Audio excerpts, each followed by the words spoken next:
The ravages of Hurricane Sandy may top $50 billion, making it one of the costliest storms ever. No single weather event can be blamed solely on global warming, but scientists at places like the Earth System Science Center at the University of Maryland are drawing conclusions about the connections between extreme weather and the warming atmosphere. Here's an example. Antonio Busolacci is the center's director. There's no doubt that the background climate around the world is warming.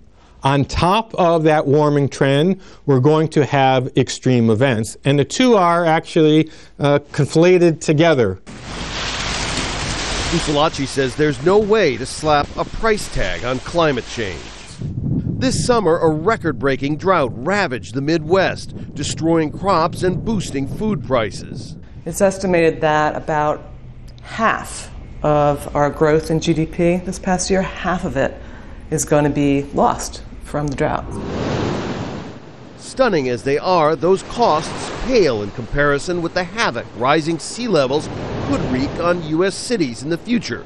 Scientists say if a storm the size of Hurricane Sandy were to hit Washington, this entire area, the heart of the nation's capital, would be underwater.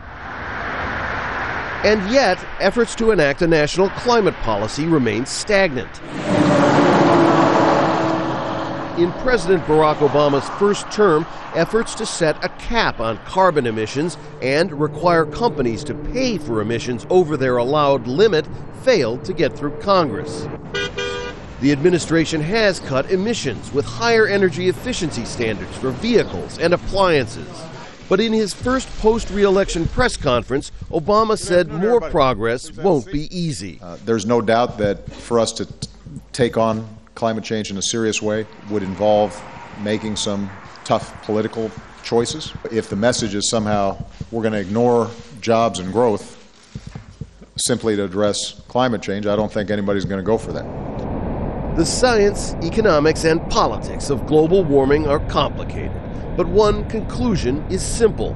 If we just keep doing what we are doing now, it's likely only going to get worse. Rob Reynolds, Al Jazeera, Washington.